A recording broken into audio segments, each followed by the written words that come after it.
From the moment I understood the weakness of my flesh, it disgusted me. I craved the strength and certainty of steel. I aspired to the purity of the blessed machine. Your kind cling to your flesh as if it will not decay and fail you. One day, the biological mass that you call the temple will crumble, and you'll beg my kind to save you. But I am already saved, for the machine is immortal. Even in death, I serve the Omnissiah. Now get that servo kettle on. Can I just say, the only thing I had in my head, you gotta put this on the screen. It's got artist credits already on the image, Moots. Just put this shit on the screen when Croc starts his little speech.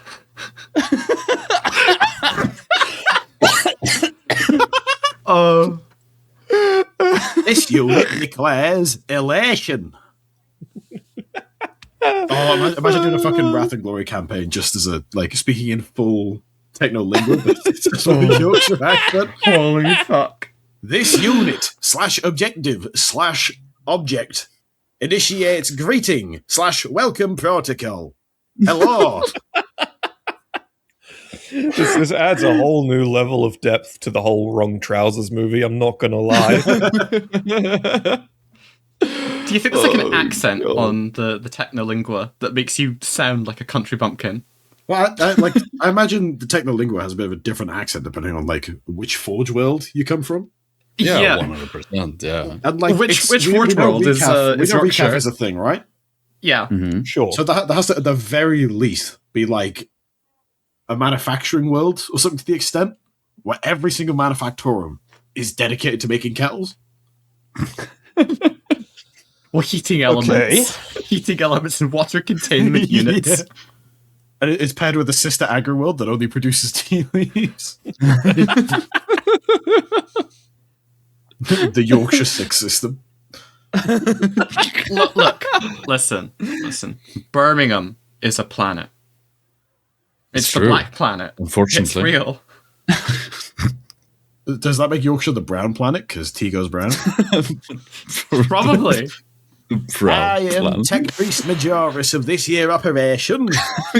My robes are coloured brown like the holy vestiges of the Omnissiah that I serve. Gaze upon my stomach cavity where my weak flesh once resided. In its place, a multi-part heating unit and tea dispenser. Praise the be trim on to those the holy robes? Omnissiah, bringer of hot water and leaves. Is the trim just like the tan of milky tea? Yeah. No. The trim's like the red from Yorkshire tea. Sweet Jesus. Oh, fucking course. Fucking hello and welcome everyone to another episode of the Astartes Anonymous podcast. What intro. Yeah, that was the intro. I told you guys I didn't write any intro for this. That was perfect. There we go. That was the intro. And today we've tackled the worst 40k pitch book ever. Now we are gonna pitch the best book ever, or also the book/series we'd like to see the most in general. And fucking Yorkshire fucking tech priest, I guess. Thanks, Croc. Anytime, my son. Models of the week. Yeah. Yes. Tom, Fucking hell. start us off. Yeah, so my model of the week this week was from a user in our Discord called Treemeister8133. I've gone with their Discord proper username because their server one at the moment is just Warhammer 40,000. And I figured saying that today our mini is from Warhammer 40 might be a little bit misleading. Anyways. Technically, they're not wrong. I mean, there would be no lies, but you can tell the truth and still deceive someone, I'm afraid. However, this individual has painted the Night Lords, or at least a large portion of the Night Lords Kill Team. What's the Kill Team's actual name? Murderwing. Murderwing. Murderwang. Murderwang. Boner. Oh, we were talking about these. No, let's leave that. Let's leave that to one side for now. Anyways, I just really liked how they done it. I'd love this really lovely deep shade of blue. Hold on, I gotta set the record straight. I'm chatting shit. Murderwing's the Raptors kill team. They are painted like Night Lords, but the actual Night Lords kill team is Nemesis Claw. I had that. Is it No, you Murderwing or Nemesis Claw, Croc? Nemesis Claw is the one without jetpacks, but because these guys have jetpacks, that makes them Murderwing. Oh, that's probably where my brain kind of got stuck between the two. So it is Murderwing, but painted like Night Lords. Yeah. All right, fair enough. Unless I'm doubly wrong and the Murderwing is Night Lords. No, I shall fall upon my sword.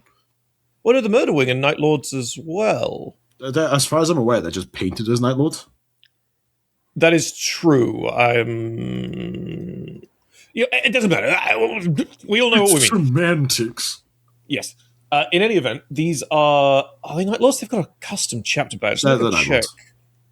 They got Well, keep in mind, red the hand. Raptors usually belong to specific cults. You get Raptor cults, and there are sort of like Of subdivisions. course. You're absolutely right. In any event, I loved how these were painted up. It's this lovely deep shade of blue that's almost got these purple tones in it. Like these really subtle purple tones really kind of struck me. Great. I'm also a really big fan of these models in general. I love the fucking massive Mark 5. Is it Mark 5?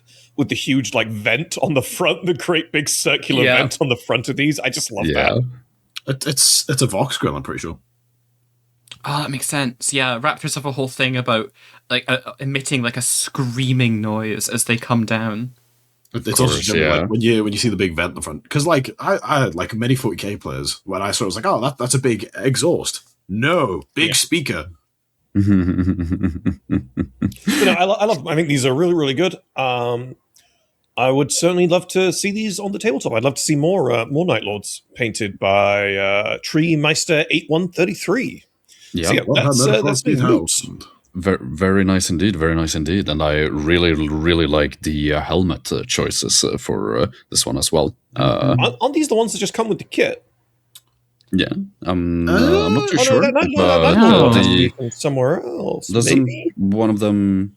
I could be shitting shit here because I haven't seen the kit in person, right? But one of them looks like to have a Thousand Sun helmet, right? Yeah, that beaky one. That comes with the kit. So I've just Googled it. No, there's the winged one. Yeah, the only one I can't ID is the winged native. one. I don't think that's got to be a third-party one. I do not think that's from the Night Lords upgrade. It looks very official. No, I built that kit. Yep. Looks very, very good. Fits in so well. What did you say the Night Lord kill team was called? Nemesis Claw. Their whole thing is they used to be really good at obscure, and now they get fucking stealth mogged by the stealth suits. They get stealth mogged by the stealth suits. That's a sentence I wasn't expecting to hear today. Because in second edition kill team, it was something so obscure you just couldn't shoot it. But then they changed it in the new edition, where now you have to discard a successful save and something else really fucking. You just can't crit at all. So the whole thing was you could stick your Night Lords next to a building on conceal, and they just couldn't be seen unless you got within 6 inches. Now they can be seen. Stealth suits, you put on conceal. That's it. Can't see him. Unless you. I remember when that kill team. Oh, I've worked out what it is, guys. That helmet is actually a helmet in the Murderwing kit. However, the wings are actually from somewhere else.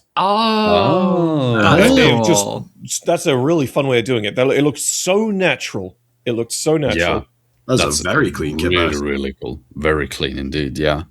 Wonderful stuff. Well, thank you very much, Treemeister 8133. Very good, very good. What happened to the last 8,132 Treemeisters? They were cut down. In their prime. Right, moving on to my pick here from Tired Cadian. This is just...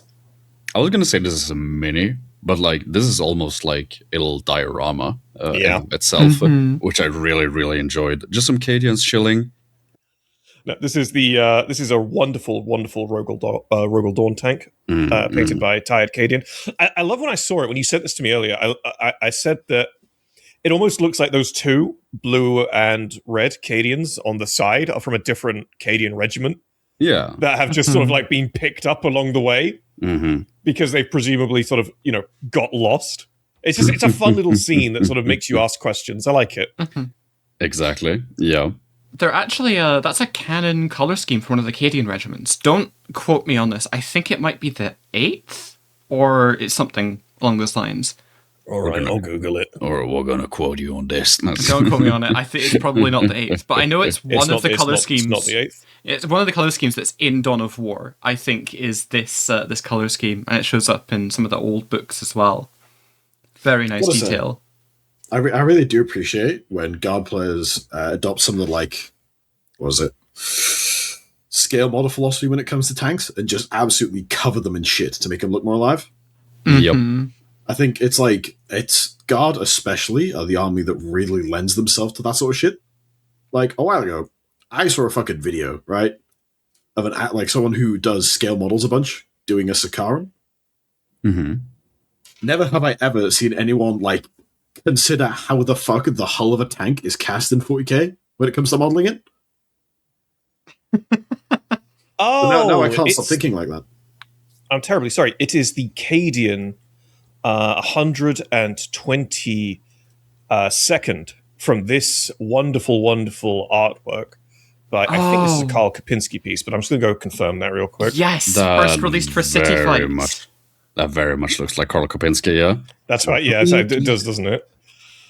Ooh. God, that guy on the left is fresh out the fucking Munda, dude. He's lost. What the fuck is he doing? He does look a little bit more ganger, doesn't he? Oh my god, you're right. He looks like an Orlok guy with those goggles. Poor guy's lost, dude. Where is he? Well, fun Karl Kopinski fact. He's ambidextrous. He can draw with both hands. Oh, that's crazy. Oh my god. Yeah. It's really cool seeing him draw with both hands. I fucking saw a video of him doing that, and I thought, well, like, was this weird editing, right? And it's just, no, he's just flexing. Dude. It is Karl Kopinski, by the way. I just checked. Just confirmed. Yeah. Good old Karl Kopinski. Karl Kopinski did another. I'll put it immediately afterwards. But Karl Kopinski did this one. Another wonderful, wonderful Cadian artwork that I know is very, very popular. The 3.5th edition cover. That's a classic. That's a deep cut. Oh, God. It is my favorite Guard Codex. I'm building armies with it right now. Oh, with your little Napoleon era mini, right? Yeah. The Bastille Tithe Corps. I'm looking forward to them. It's a lovely codex. You get so many options. It is. Sorry, that's why I couldn't ID it because I'm too busy looking at the guy on the left. But the codex cuts the image in half, like right down the middle, and then uses the right-hand side for the codex cover. Yeah. So the guy with the fucked up teeth doesn't show up on the cover. Do you know he has a good habit of doing that? If you ever get the book Karl the Red Path, I have a framed picture of the full art of that. And he's actually fighting a Sanguinary Priest with jump pack. Yes, no, the full art for that is wonderful. It's so good. I won it but it's the same a competition for at my local GW a couple of years ago. I hang it on my wall. It's the same for a couple of the Siege of Terra books. Yeah. I'm trying to remember which one it is. It's the First Wall. So the First Wall book cover is a picture of Fafnir Rand fighting an Iron Warrior who's, I think, is a named character in any event. But it's actually like a tiny snippet. Correct. Say again? I think he's fighting Forex or something. I can't remember. Oh, that makes sense. Isn't that the guy that gets like fucking transport through time and sees himself as a caveman? Look, I'm trying to talk about the artwork. It's a lovely tiny snippet of what is actually an infinitely wider piece involving World Eaters as well. Yeah. And it's one of the only pieces of artwork. And you can look this up in chat. You can look up the First Wall Siege of Terra full art. It's one of the only artworks that shows in like proper detail what the palace walls actually look like during the battle. And it's wonderful. Yeah. Another one of my favorite of those is the Echoes of Eternity cover. When you extend it, you see the Sons of Horus closed up. Or one guy in particular has like started to mutate and is looking especially fucked up. Oh, you'll need to send that to me after the stream because I've not actually Sure. seen the full art of Echoes of Eternity. I I just this is googled a Echoes of Eternity and the very fucking Magic the low-res Gathering one. card is fucking What time is that? 17 something? But anyway. Look, Yes. I Anyway, want to interject here. The Forex is a fucking bastard. That man fucking sacrificed the dice array. He's the reason that thing fell apart, but I'm pretty sure he got fucking demon hood or some bullshit as a reward. What the fuck is the dice array? The dice array was a Imperator Titan of the Legion dice Mortis. like Dice array, yeah. I thought you were saying like a dice array as in DICEARRAY. And I was like, what the fuck is that? DS Ray? Is that what you mean? It's Latin, so it would be whatever Yeah. the Latin pronunciation is. Yeah, Sorry, my brain just did like 3 backflips whilst you were talking there, Sarah. It's the Dies Irae. dice array is Actually, someone in fancy chat's going to dice tell us we're all mechanism, wrong. I guess. I know that Dice Array just makes you want to throw something at Croc. It just sounds really wrong. I think I have a vague It's the big Legion idea Wars, isn't it? of Forex getting fucking stepped on by a Titan in the end, but yeah. It's one of the. I know for a fact one of the Iron Warriors characters, Siege of Terror, gets like a bunch of visions from Khorne, where he wobbles through time a bit. Goes like a random World War One side quest, I think. The fucking okay. So someone in the comments remind me of who the fuck that is. Yes, But please anyway. tell us. Moving on to Zarek's pick for Model of the Week. Thank you very much, Tired Cadian. Yes. Oh, let's talk about it. So this is a gorgeous, gorgeous little mini here. So the one I've actually picked is Fabius Bow's assistant. I have put the Fabius model there that Triangular Box has done to complete the set there. But Triangular Box's like Medicaid assistant is, I think, the star of the show. This is, I believe, one of the Age of Sigmar zombie torsos combined with the base model to create a really, really creepy servitor construct, and I adore it. It's the gore, it's the details of the needles in the back, the exposed spine as well, just really selling this. And great pick putting, is that a Nova Marine underneath?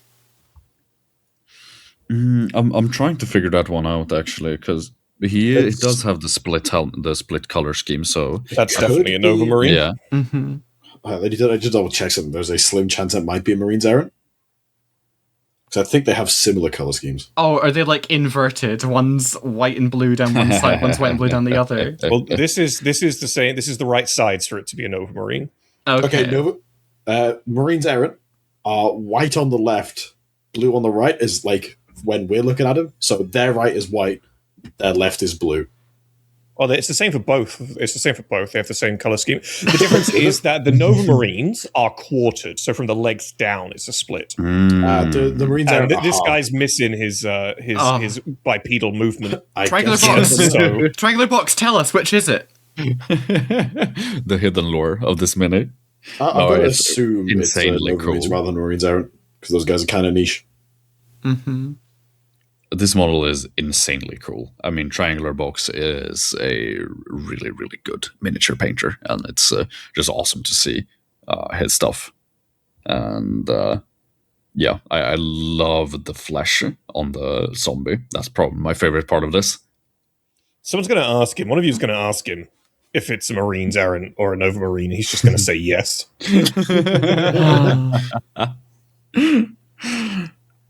I think both the servitor and the Fabius are both insanely cool. They sort of scratch that sort of like mechanical horror that I love.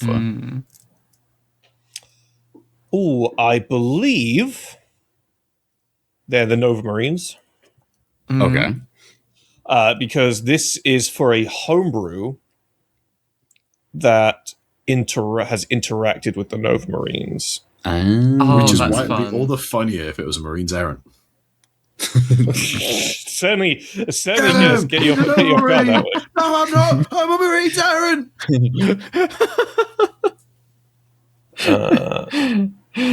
Oh. Yes. Anything you guys want to add about this mini? Yeah, it is a no Marine. Sorry, I just want to find a post he made from 2 years ago. A year and a half ago. He said someone asked him about it because he posted an earlier model for this same homebrew he was working on. And apparently this homebrew has something to do with I think it's the pale wasting. Oh shit! I sit up when I hear pale wasting. Yeah. Where a bunch of, it was the pale wasting, wasn't it? Where a bunch of chapters went into the Ghoul Stars and only the Nova Marines came out, right? Something. Well, as I understand it, the pale wasting was an Imperium-wide affliction, mainly to the northeast of the Imperium, and it may go towards explaining why there wasn't an immediate reprimand of the Nova Terra Interregnum, because all forces had been committed to that. Yes, because 11 chapters. So 11 chapters were annihilated, and the Nova Marines were the only known one to survive the conflict. Yeah, took place. Ghoul Stars. Nova Terra Interregnum. Yep, found it. I knew I was familiar with this. So yeah, there you go. Mm-hmm. Nova Marines. Fuck the Marines, Aaron. Honestly, like, good for you for not doing them. Triangular box. Honestly. I think this is connected to those. They're like the equivalent of fucking contract workers for the Death Watch because they get to sign their apocryphal oaths with their fucking get out clause. Sorry, say that again. So, when you're playing a Marines errand character in the Death Watch TTRPG, I know because I do. When you swear the oath, there are certain conditions that basically allow you to do it with a fucking get out clause, and that is, help me, Death Watch. I've become lost from my wandering company. I need to find them again. I'll fight for you for a bit if you can get me home. Because that's what the Marines do. Exceedingly silly. I like that, though, because that kind of tells you, certainly in the era in which we know that because the Death Watch RPG is based before, Primaris and the mass reinforcements for the Death Watch. And so in that era, the Death Watch are spread exceedingly thin. And so it kind of makes sense that the Death Watch, spread thin as they are, would be like, listen, we'll just take it. Fine. One guy, great. We weren't expecting to have a +1. Thank you very much. We'll have you. Like, it's that kind of desperate characterization. The Marines errant are like the fucking mother of all fleet-based chapters because they literally just, their companies are all over the place. Just out and about, fucking around. May I introduce you to the humble Black Templars chapter? Well, we don't count those guys because they're humble the Black Templars. The Black Templars chapter, don't count because they don't have a boat. Okay, they should get more books. They should get more books, honestly. Yeah, the Marines out are like the only chapter that gets peer Imperial Navy on their fucking advanced table. Yeah. Are they the ones that fuck with Xenotech, allegedly? I believe so. Yeah. Don't quote me on that. Spectres. I know the Death Spectres have some Xenotech bullshittery in their employ. It was a chapter that partook in the Huron, help me. The Bedab War. Yes. The name escaped me. Yeah, it was a chapter that partook in the Bedab War that had this. The Huron heresy. The Huron heresy. Yeah. Listen, I knew you'd get it. Look, the Huron debacle. Yes, I do believe it was in the Huron something to do with the Bedab War that mentioned this.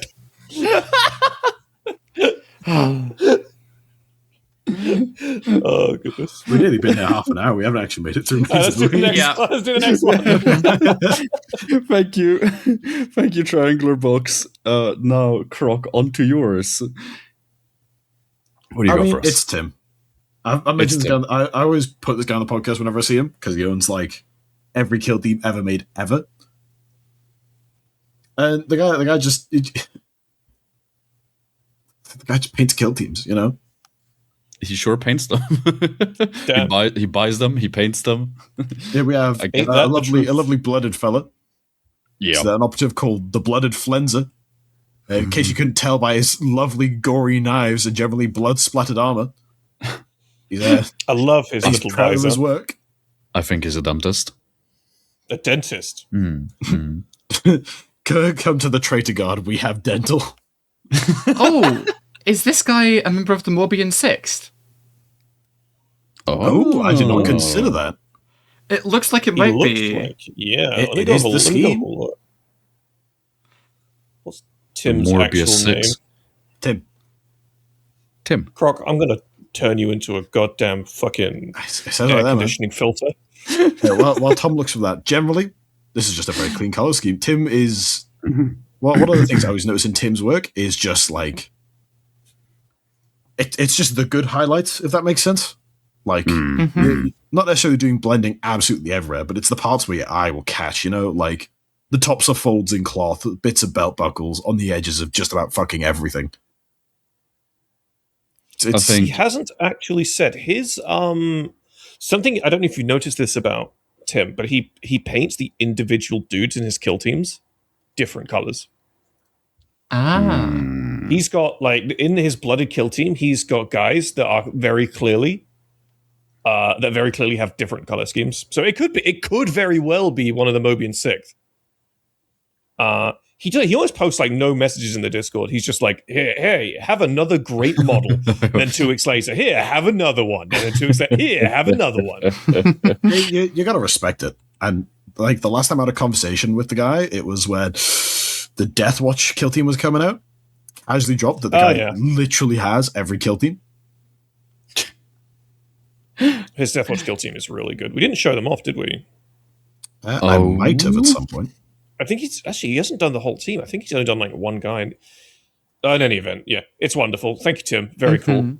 Tim. Tim. Tim, have a cup of tea. Hello, Rock, Tim. I hear you winding up. Put it away. All right. So, well, thank you all very much, everyone, for your models of the week. If you'd like to see your minis here, or for a chance to see them here, drop a line in the Discord. Put your minis there. Put finished miniatures, work in progress miniatures. If you're Croc, sometimes artworks. Hell yeah. Jump on board. I thought I was so sure you were about to say thank you everyone for watching. Good night. I was so sure. Yeah, he sounded like he was going to. No, hey, we just don't shade at me.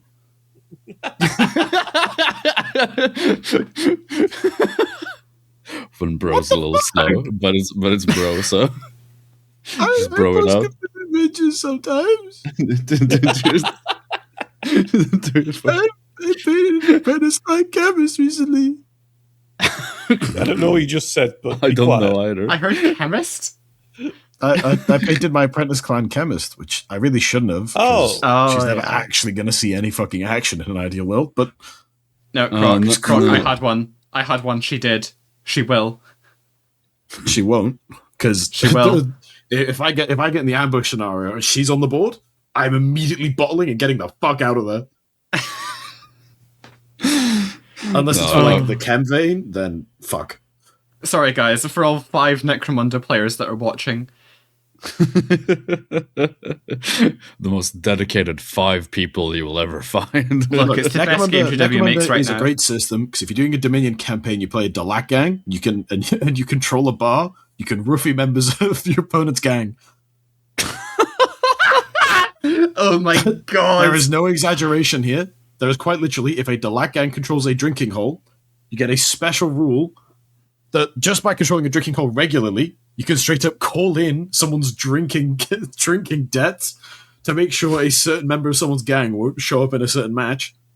And if a Delac gang controls it, you pick up to 3 crew members on the opposing team to get fucking spiked drinks. Wow. To be fair, And the it gives them, Deluxe like, a whole minus thing is one to kidnapping. everything. Oh, Holy shit. I once played a Deluxe Zinchian gang whose whole thing was we use our web gauntlets to kidnap people so we can use them in rituals. It was crazy. Necromunda is a fucking insane system. It's an amazing game. I like to play more sometimes. Next time I'm in England. Mm-hmm. England. Can we get to the main topic, please, ladies and Yes. gentlemen? Yes. I was just going to bring us about. Yes, so main topic of this episode, 30 minutes in. I think this is a record for us. It's not. I'll be getting close. No, it really is. Realize, okay, now What's the longest then?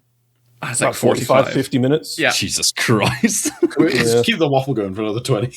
I don't know, because you guys are just going to end up talking about Necromunda for the next half an hour. I'm going to fall asleep. We will. So we are talking about. I could start reading rules. Luz, can you remove Croc from the call, please? I'm about to. Get spaghetti. So we are pitching the best 40k book. Shut the fuck Hold up. up. Silence There we go. yourself. Remove from stage. There He's we go. gone. Perished.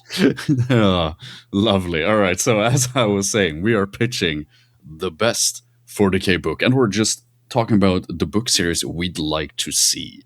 And I kind of want to start us off, if everyone's okay with that. Well, you've only got one idea, haven't you? Yes. And a bunch of us have multiple ideas. So maybe we should start somewhere else. All right. Well, fine. You feel like starting, Tom? Yeah, I can start. So, Hell yeah. what This I have might to talk be a about is good something. idea. Croc, I am going to turn you into a pretzel. I'm going to fold you up and cover you in cinnamon and sugar and eat you. You're Honestly, turning him into a cinnamon bun? Nice. not an entirely shit deal. I can't lie. I do like cinnamon sugar. All right, fuck this guy. So I do have two ideas for books. So obviously, it's the idea for this stream, podcast, even, was to talk about the best book ideas for 40k or the Horus Heresy, and that's a very subjective thing because there's all different things we all would like to see out of the various novels in 40k, right? Might be subjective for you. Well, you might say I don't know what you're bringing to the table, but I may well agree with you. But I have two things I'd very much like to see, and the first one is a continued Horus Heresy Black Shield series. Now, I know the first thing some of you more painful people to talk to might be saying is, Tom, the Horus Heresy's finished.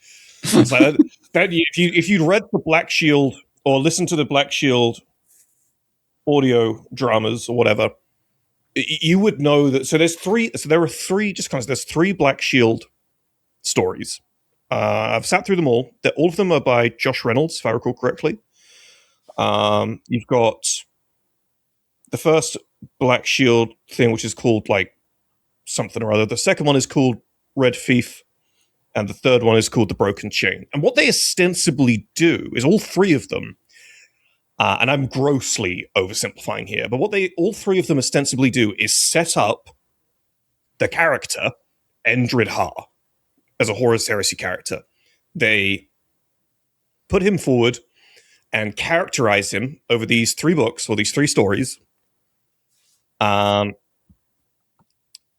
that when you're done with them, you feel like you've started to really know who he is and what he's about.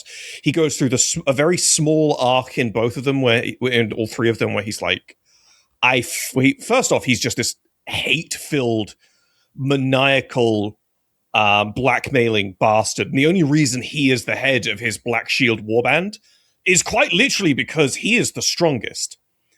In melee combat with no weapons, he solos like 3 other space marines and a tech marine with the servo arm and everything all at once. He rips a dude's arm off, right? Yeah, it's implied earlier in the book. This is the first story. It's implied earlier in the book that this guy whose arm he rips off is like quiet around him. And it's weird because at one point before, he used to be really vocal against Ha, and then it says something like until Ha tore his arm off. And it's like, oh shit, that's what he's about. But it's really interesting because I really love the dynamic between him and this tech marine character whose name eludes me right now. So Endrid Ha, if you don't know, is a Black Shield world eater who never had the Butcher's nails, but is also inferred to be part Thunder Warrior. I think the way it works is that he had began the procedures to be a Thunder Warrior when the Astartes program began, and so I think the way I have interpreted it is like a number of those youths who had begun the process of becoming Thunder Warriors were thought, hey, we'll just throw these guys into the Astartes program and see what happens. And the only one who survived is Ha, right? Because we never see anyone else like him at any point in the Horus Heresy. He is like singularly the only character who has this very strange origin. That Malkador kind of taunts him with at the start of the third story. In any event, the reason I want to see more of this is because these first 3 stories by Josh Reynolds, all 3 of them together feel like one very well orchestrated prequel setup. You know, you've got the first story, which is Ha and his ragtag crew who really don't get along and they're all arguing and fighting and they're bickering. The second story is Ha addressing his past and his history as he meets another World Eater that isn't aware that Endred and him are actually enemies. And then a World Eater who was also from the Unification Wars, an old friend of his. And then in the third and final story, him and his ragtag team are actually starting to work together now to fuck over the Sons of Horus. And all of it just feels like one big setup for a further narrative that never really takes place. I mentioned the Tech Marine character, this Death Guard Tech Marine, because, again, in the first book, him and Endred fucking hate each other. In the second book, they're just kind of shouting at each other. They don't really like each other, but there's kind of this necessity. And then by the third story, they riff off each other. They can make decisions with independent of one another, knowing how the other's going to act, because they work together really, really well. And the next we see of Endred Ha after the series is over is him almost killing Abaddon in Saturnine. And really sadly, the Tech Marine character who he gets really good friends with, we don't know what happens to him. It's not that he dies off screen. We genuinely just never heard from again. And so we know there's a great big number of years between Broken Chain and the Siege of Terra. And that is the space of time which turns Endred Ha into this mythic pirate fighting for Malkador. And I just really, really would like to see that explored, you know, because he is the definitive Black Shield, but he hasn't got much of a definitive story, you know, but he's still so compelling. Oh, he's been. Sorry, I had to get that off I feel like I had to get that off my chest. I love Endred. I love Endred Ha so much. He's got so much potential. He's just this. He's a space marine who is fucking massive.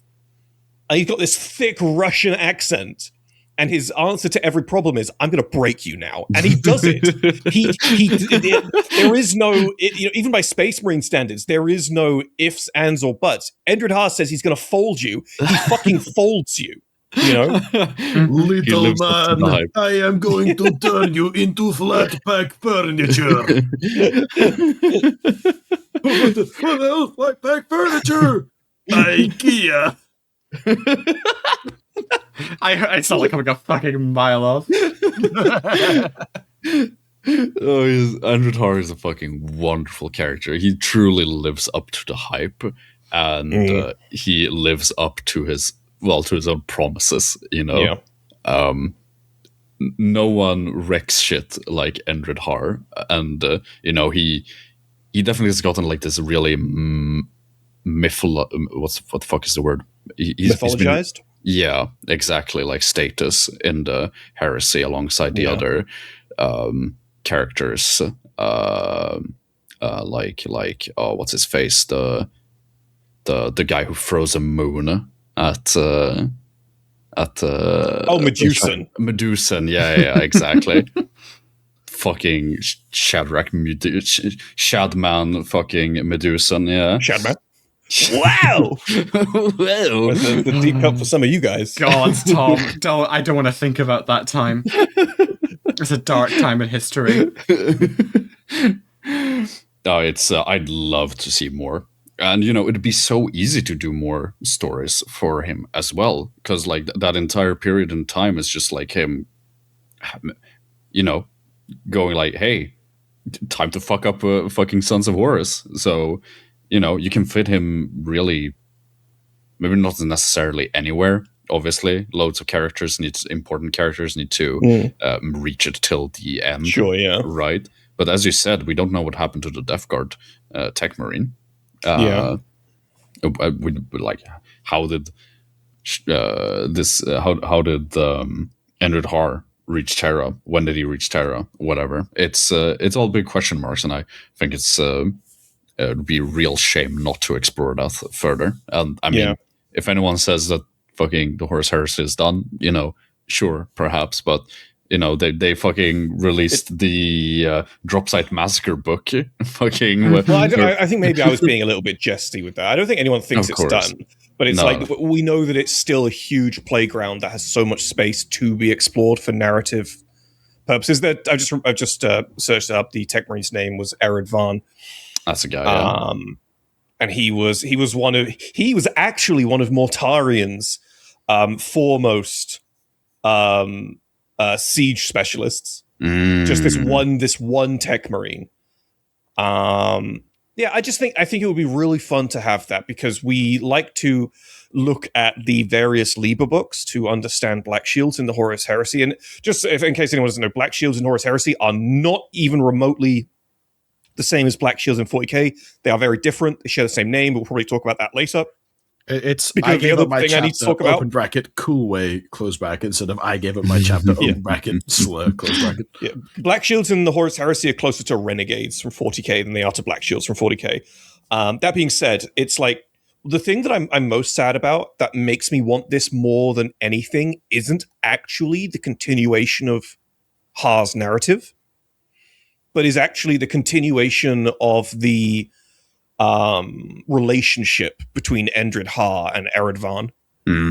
Because their relationship develops so much over these 3 books. It's a bit sparing in the middle one, but in the first one to the third one, it really changes. And you can tell they go from reluctant, heinously reluctant allies. I mean, the first book, they fight, and Endred Ha obviously basically says, listen, the only reason I'm not killing you is because I need a Tech Marine. I've just killed those other 3 dudes like they were nothing. Get the fucking line. And then by the end of it, it's like the 2 of them are actually really close, and they get along, and they work really well together. And I wish to see that. Everything. I just wish to see more of that relationship, Yeah. No, I think that'd be wonderful. I mean, Endred Har is just such a force of nature type of character, it's just always fun whenever he's around. Like, I mean, dude fucking, he put up a fight against Abaddon. And, no, don't get me started on his death. All right, so I'm okay with him being killed by Abaddon. And there's something like, I can't remember the exact line in Sat 9, but it's something along the lines of it took something like 7 mortal strikes, implying that each one of these strikes would have killed any other Space Marine. It took 7 mortal strikes for Abaddon to actually defeat Endred Ha. Yeah. And then Endred Ha is so massive that as his corpse falls down, it crushes Abaddon. And because of that, is it Garo? Is it Garo? I'm pretty sure it's Garo. Steps in and is almost able to kill Abaddon before plot armor happens, and Abaddon just fucking gets out of there.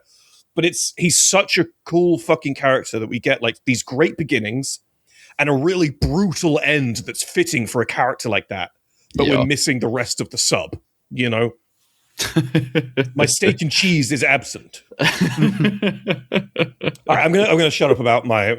All I'm saying is, Josh Reynolds, if you can convince them to let you do another trilogy, even if they're short stories, whatever, or just one decent book, whatever, I'll buy it. And I know other people would buy it too, because it would be great. I'll leave it there. I would absolutely read a Endred Har anthology story, like just a series of Endred Har adventures. They don't have to be long, but some stuff that can be loosely tied together in a sort of chronological event, not necessarily connected to one another, but just like, here's Endred Har now, there he is after that, and yada yada yada, and just doing different shit would be fucking great, and would give us, I think, especially also just like a great view into the life of a Black Shield during the Horus Heresy. And as you said, continue working on the relation between him and his frenemy. Yeah.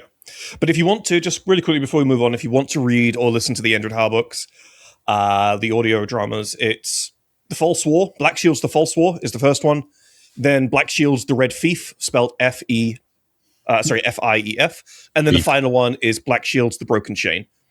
Yep. The Broken Chain, the introduction section of Broken Chain has been the cause for almost all of the discussion surrounding Endred Har and his relationship to the Thunder Warriors. But I won't say any more. I'll let you go read that for yourself, right? Should we move on to somebody else's idea? Yes, absolutely. Moving Imagine on. if that book was just Malgador fucking about. It does feel like he's fucking about a little bit. I'm gonna tell this guy this just to fuck with him. I'm Malgador. Oh, let me quickly just leave my rod here on the floor so Tigers can find it in 10,000 years. It's just still... What What the funniest dickhead. little bits, dude. God. Right. Moving on then. I guess I can take the next one then. I really want to talk about... No, you can't. No, you can't. Nope, not allowed. Derek, you're up. Oh, I'm going? All right, cool. Oh, wait, cool. hang on. Zach, it's your go. Great, fucking great. Thanks, Croc. You're a real pal. I can always count on you. Listen, so originally, I think you guys you're expecting. I'm gonna say, I want to look at the inside of a hive city. I want the down and dirty, the sad sap stories of random manufactured worm workers. That's me, right? That's the sort of thing I want to read. Unfortunately, for this podcast, that novel's been written. It is Hive by Dan Abnett. I am 6 hours into the 22 total runtime. It is very good so far. I'm very happy with it. I'm not all the way in, and I'm not going to do any spoilers. I think you should absolutely read this if you have the patience for it, and if you, like me, love looks at 40k civilian life. My only fear is that this turns into, the civil unrest is because of chaos. Because I hate that. That's like my least favorite twist. It would be more of a twist if that wasn't the case. Anyway, but cool novel. I'm really excited to listen to that some more. But given that exists, what book do I feel is missing that I would love to read? That just for me, right? Well, there's a close second in my perspective of books that I really like reading. At least those set in 40k anyway. And those are the Warhammer crime novels. Those are as close to perfection as I have found thus far for something that appeals to my tastes in 40k fiction. Like any of those Warhammer crime novels, great fun, some of my favourites, some of the best. But if we're really going to cater it to my tastes, I propose a crime novel set in the Dark City, Comora. Ooh. Okay. That's right, people. Dark Eldar novel. This will be the second written this decade. It'll never happen. It'll never happen. It's too much. Think about the Space Marines. Think about everybody else, you greedy Dark Eldar players. Wanting everything. So, listen. I'm going to be getting a little bit into the weeds of it here. So, if I say a term that you don't know or is a bit confusing, please ask, because I know there's going to be people in the audience who are definitely not familiar with the Dark Eldar. I saw the comments on the episode that went up recently. Many people do not know the Eldar, nor do they care for them, let alone the Dark Eldar. But it's okay. This isn't for anyone else. This is for me. It'll sound like shit. Slow your roll of that, pal. I too have played Road Trader. I know what the Dark Eldar are. I know about Dark Eldar courtroom dramas. Wonderful. It's Good. real to me. I know, man. Look, I'm gonna get started here, because I'll be ranting all day about how much I love the Dark Eldar, and no one but you, Croc, is going to care. So, our protagonist is a Dracon. This is essentially a lesser Archon, usually an Archon who serves as one of the lesser advisors or raid leaders to an Archon's court. That asshole Marajai. What a fucking loser. He's got beef. So, our protagonist is a Dracon. I'm going to call him Aburn, but this is like a temporary name. We can get a better name going on later. Now, he is serving somewhere in the hierarchy of the Cabal of the Black Heart. I'm thinking that he is Dracon underneath one of the Prime Archons. Within the Cabal of the Black Heart, which is the largest Cabal, there are only 5 such figures. So, because this is the Dark Eldar, we actually do get to deal with something approximate to very high power in the setting. That may be because they don't matter, but yeah. So, his tastes are about as perverse as any other Drakari, but there is a bit more to him, and it's something that other Eldar around him seem to half notice. Now, the story begins when his Lord Archon entrusts him with investigating the murder of that Archon's pet homunculus. This is the chirurgeon. That is the Archon. The homunculus, yeah. This is the chirurgeon. That is the Archon's only method of escaping death. And I say pet here to mean in the employ. Homunculi will do horrible things to you if you really try to exert your control over them. Aburn is threatened by the Archon that if any news of this murder gets out before it's resolved, it's his head. There's the implication that the Archon has something on Aburn. Something that would get out if something bad happened to the Archon. And we realise as readers that whatever this is, it's the only reason that Aburn is trusted with this task. Any other minion of the Archon could just use it as a chance to kill him and take his place. So, our protagonist visits the crime scene, and has to make chatter with the homunculus's underlings, and we get lots of gross body horror. I do love a bit of that in a Warhammer book. But he finds a few clues, notably a unique poison, yet undocumented by the Black Heart. We then get a little bit of downtime. We need to familiarise ourselves with the characters. This is a bit of a noir.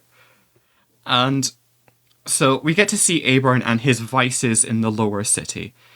We also get to see the cold comfort of his quarters. And as he's going about his daily life, we see the threats and attempts on his life that are just a daily occurrence from his peers. But you should bear in mind that some of these are simply tantamount to flirting in the culture of Comora. One of these peers is a Lemaean named Sisentach, who agrees to share drinks with him. Now, just to give you some clarity here, a Lemaean is essentially a member of a particular order within the Dark Eldar culture. It's a sisterhood of poison masters. Something Lilithu, Eldar gods, yada yada. Anyway, he insists that he hosts, knowing that any drink she offers him would be poisonous in the extreme. In her drink, though, he places a dose of the poison found at the crime scene. During their little tete-a-tete, she comments on the subtlety of the poison he's fed her. She is, a little to his chagrin, mostly immune to its effects, but she compliments the attempt, and during some rather sultry banter, she drops a few clues about the nature of the poison, and where one might procure the ingredients. One of which requires a visit to Elindrach, the realm of shadows, and home to the mandrakes. Now, I'm not going to do a total play-by-play of the novel, but I think you get the vibes that I'm going for here. Pretty good noir setup. But just to give you like a quick play-by-play of the main core plot points, just to say the areas I'd like this book to explore. Our protagonist goes into Elindrach and is haunted by the glimpse of a shade raven, and makes deals with a pack of mandrakes to investigate a hidden glade where the rare source for the poison's ingredients grow. Aburn, on the way out, is then caught in the middle of a fight between a Reaver and Hellion gang, and he's only then rescued at gunpoint by Cabalites belonging to Lady Aurelia Malice. There it is. I think you ought to know by now. Anyway, God damn it. listen. Damn it. It's also important to note that Malice's Cabal also specialise in poisons. So this is not just a dig to get Malice in here. She is relevant to this whole plot line. So he's pressed into attending a dinner with her, where she tries to determine what he was doing in Eilendrach. Aburn is half convinced that she knows exactly why he was there, and that she is responsible for the homunculus's death. Before he's able to leave, she reveals that she is aware that Aburn was formerly a craft worlder. Some subtlety to some of the writing that Mike Brooks has done for the Dark Eldar has made it very clear Eldar can and do move through the different societies, because they are ultimately the same thing. The soul-sapping effects of She Who Thirsts is not actually inflicted by birth. Okay. But to return to the plot, this is part of the secret that his Archon has been hanging over his head. We sort of get this in an internal monologue. She mocks him for hiding it, pointing out how performative his attempts are to fit in. Aburn makes a point of leaving right there and forcing his way out, before she can deduce more. Before she realizes that he once trod the path of the seer, that he has suppressed psychic potential, and if she realizes, a hunt would be called on his head. This is sort of an explanation for a few events earlier on in the novel, where he makes a seemingly miraculous escape from a sticky situation. After this point, he realizes that he's being pursued by someone that he can never quite get a look at. And we get into some more meat of his investigations, goes to the witch cults, the satellite realms, incubus shrines, and has more dinners with the Lamian Sissentach, all while his Archon pressures him for an answer. I don't have an answer for how this story resolves, because, frankly, I would need to sit down for a long time to map out a real novel to get that actually to the quality that I want. But what I am going to do is list a few authors that I would trust it to. All right. So I would trust, for the plotting sake, Chris Wright, Guy Haley, or Jonathan D. Beer. All of them excelled with the mysteries they wove in their Warhammer crime novels. Yeah. What's up, Croc? I can never get over the name Jonathan D. Beer, dude, whenever it comes up. I do just imagine a guy in a bar, right? It's great. So they've all done really good at just plotting mysteries. They've already proven themselves, so I could absolutely trust them. Shit, John doubt. Beer was fucking Kingsmaker, wasn't he?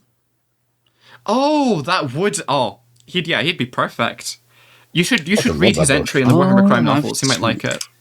I really like that book. I did not take a fucking gander really at who wrote it. But there are two other authors I would trust for other reasons. One, Oh, no, it's Robert Rath.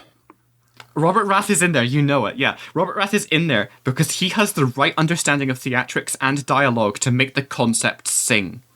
The way he does all the prancing around and like the bickering between Orican and Trazyn is excellent, and that's the sort of energy that I think the Dark Eldar could really benefit from. But also, Mike Brooks is an easy pick, because this man has written 2 novels that have actually kind of re-clarified the Dark Eldar's place in the lore. Namely, the Lilith Hesperak's Queen of Knives gives us a proper look at the Dark Eldar, but also in the Big Daka, the Dark Eldar are the main enemy. Whoa. No spoilers. I've read No it. spoilers, but the Dark Eldar are the main Goddamn enemy. it, Krog.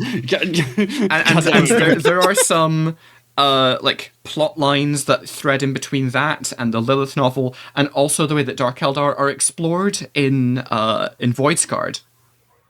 All 3, I think, show that Mike Brooks really wants to do something good for the Dark Eldar, and also I can trust him that if I give the concept to him, he could go and make Aburn a woman, because he can actually write a gay woman.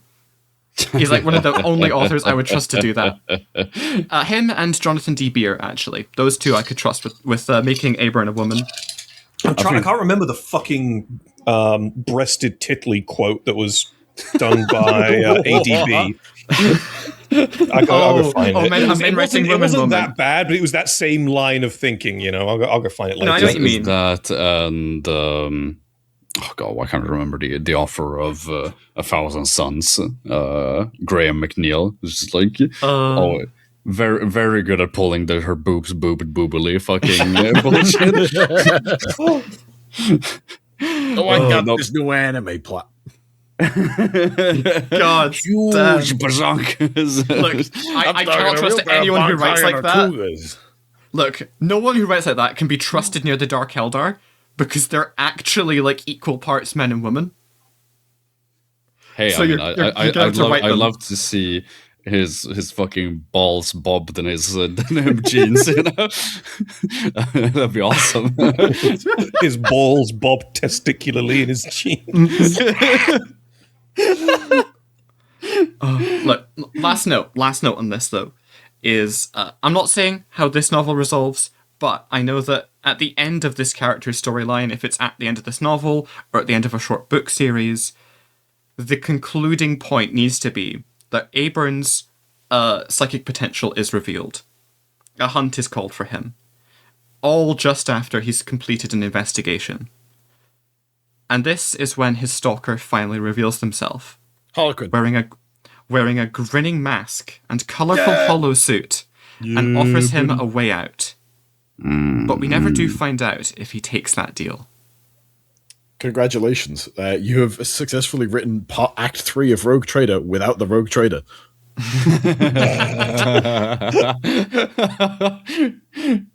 Well, I think that sounds wonderful. I think probably for my taste, I think having a Dark Eldar mystery novel, a crime novella thingamabob would be really, really cool. That certainly at least make me very interested.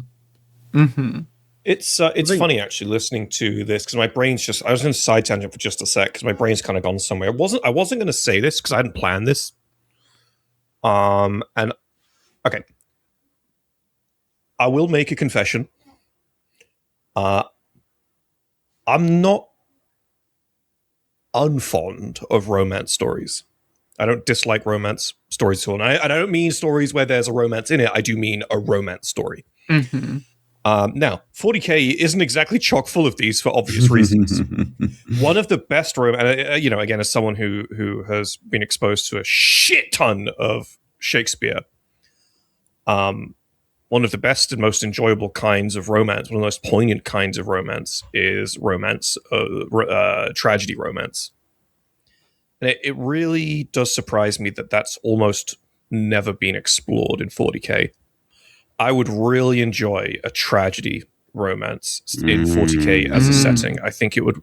There are a few, some of the best tragedy stories, whether romance or not, are set in dystopian settings, and there are few dystopian settings as well explored as the Imperium of Man. Or even other elements of the galaxy. Fuck the Tau, right? And maybe fuck the Tau. I just think it'd be a really fun thing to explore. I would read that. I don't know how well that would do because again, average 40k fan, guns, violence. That's fine. I love that too. That is what makes the setting so approachable for men. Right? Totally okay with that. Not complaining. I would still enjoy a tragedy romance set in 40k. Tom, have you read Mistress Beda's Gift? Nope, I have not. I don't even know how to spell that. It is a Dark Eldar short story. I can refer it to you later. How do you spell her name? Beda. I think that's it. Beda. All right, cool. Yeah, correct me if I'm wrong. Check I got that. it. I found it. Oh, it's a short story. Oh, excellent. I recommend you read that because I reckon it's exactly the vibes you want, and it's also, get this, Dark Eldar. Dark Eldar do romance the best. It's wonderful because because it's part of an anthology. It's like, oh, this is a romance story. This story has romance in it, and it's got the most evil, sinister, scary-looking orc as the cover art. Oi, boss, what we got to do on the bait? It's fucking cool lesbians, evil and intimidating orc. Dude, I wish it was lesbians. That's okay. We have other books for that. Orcs are allies, all right. I'm sure. Yeah. Oh, that's good. Orcs canonically don't see gender, so Yeah. Exactly. They're ace. They're entirely. They just fart and burp. That's sex for them.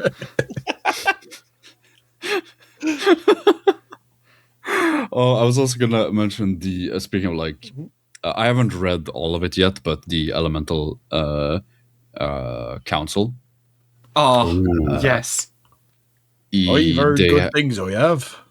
I read some fucking wonderful stuff there, but I have gotten to the part where there's this ex Scion who seems to be very smitten with a Tau, and Oh yes, yeah. This. Sorry, I'll let you finish. I just there is a certain tragedy to it as far as I've gotten. I don't know how it will continue, but I loved it. I think it's wonderful. I think it was obviously you can sort of like imply that, well, is he really in love with her, or is it some kind of conditioning? Is she just manipulating him or whatever? I mean, that's the bit. That's the bit that made when I read that, the word romance did not come to mind for a split second, because to me it's like, yeah, this bitch is very obviously like controlling this guy. This guy's gonna die. This guy's gonna fucking perish in some really horrible way. But he fell for the bluebies, so it's like you know, you get what you fucking pay for, man. I mean, I would too. No, but I mean, that's why you thought it was romance. No, listen, I really like that actually. But that's why it's still a tragic. You like nibbling in the blueberry, don't you, boy? Because guy gets manipulated to his death. Moots thinks it's a love story. Well, it's tragic because he very clearly cares about her, right? Listen. That is 100% me when Chainsaw Man. Me when Chainsaw Man, exactly. But I mean, it's like how whether Rogue Trader, exactly, yeah. When Elliot storms onto the bridge because some random naval officer tried to get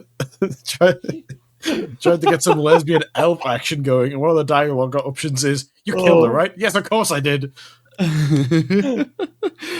No, it's like that is the tragedy, right? It's that it obviously seems very much like it's not a two-sided it's not a two-way street here, right? And that's the tragedy of it. That's that's what I love about it, you know. Yeah, I think that's awesome. If I may, that bit. Sorry, go ahead. No, go ahead. I was going to do a tangent on I actually came up with, this gave me an idea for a second novel that I want to bring up as a tangent about this. But yeah, you go ahead. Okay. I'll do this a little bit, and then we can go on to your first idea. Mm-hmm. But what I really liked about how that whole smittenness of his is described is it describes how he almost fell in love with the statue of a sainted woman at his skull. Yeah. Mm-hmm. And it's this whole thing about how in the harshness of that environment, that's all the love that he could find. And so in a way, it's a large expression about the way that the Imperium twists an individual's perception of love, especially if they're being made into a weapon. Oh, I like that. Yeah. Yeah, exactly. And then this transfers the same kind of affection, the same mode of thinking, the searching for a comfort in the world, is transferred to this ethereal. Yeah. That's really interesting. It's quite funny, actually, when you say that, because it's almost never explored in books. And it's almost always present in, like, the 40k fucking meme community, right? Mm-hmm. But with that same concept in mind that you've just displayed, it must be really common, or not, maybe not really common, but it can't be uncommon at all in the Imperium of Man for guardsmen to just straight up fall in love with members of Sororitas. Yeah. When their visage of love is twisted into that kind of reverency, this questionless reverency, you know, bid with holy writ. the visage of a sororitas must actually translate quite well to that. Mm-hmm. And then they turn around and break your legs because they're good like that. You know what Well, they torture you to gain information because they think you've done something bad, and they find out, oh wait, never mind, he hasn't done anything bad. Well, I guess we'll just shoot him. Yeah. The problem is I don't like exploring this topic because when you explore that topic, you just end up like dealing with the worst fucking people. You know, the absolute most like, oh yeah, I'm gonna fuck this. Hello, Blake. I wanna fuck a sister, and it's like, come on, man, stop. But no, I do see what you mean, Zach. I think it's a really interesting, interesting take, and absolutely, this is gonna make me think a little bit differently about like what love means in the Imperium of Man versus what we like as real people know it to be. That's a very interesting one. Right, do you want to hand it over to Dingus or Dongus? Well, I was gonna bring this. Who's Dingus and who's Dongus? Very important question. You're very obviously Dongus. Fuck! Oh, wait, hang on. Time out for 2 seconds. I've got a recording error. It'll be fine. Just keep going. You'll be fine. Oh well, I was gonna go on a tangent about this whole love thing, and for anyone who's been in the 40k space for a while, you might know where this is going. You might even have thought about it. You might even have commented about it. And that is, of course, you get to talk about that I would like a canon interpretation of Love Can Bloom. Oh, there is. There is? Yeah, right. Yeah. Oh, well, a short bit in a codex, right? Like an expansion on that. Yeah, exactly. Well, I mean, I'm thinking a whole novel, right? So, for those who don't know what Love Can Bloom is, it's a fanfic about a Vindicar assassin falling in love with Taldir from Dawn of War: Dark Crusade. So he's like sent to assassinate her, and then he's like, "No, I can't do it," and basically he just starts helping her, and he just like starts trying to get off planet, and it gets a bit crazy, you know. At some point they like get started hunted by a lone like Grey Knight and a Eversor assassin, and it gets a bit crazy, and there's like 3 or 4 different endings to the fanfic or something because the original author never finished it. But an actual a full canon interpretation of this story would be absolutely amazing. Can I like interject and be like super blunt? Sure. Can I do it because I've read Assassin on Kingmaker? It's like one of my favorite you books. Can come after. You can come afterwards. I think I gotta be straight with you, Doug. I don't know shitloads about Eldar characters. I know enough to know that their opinion of human beings is spit on the floor. Oh yeah, and I do know enough about Vindicare assassins to know that they are like not. They do not have the brain cells for those emotions. All this is to say that, like, when I think I want to be nice about this idea you've prompted forward, but I'm just really struggling because I think it's cringe. It's like I'd like to see a romance in 40k to explore the horror and tragedy of the universe. I don't want to see a romance in 40k to explore, you know,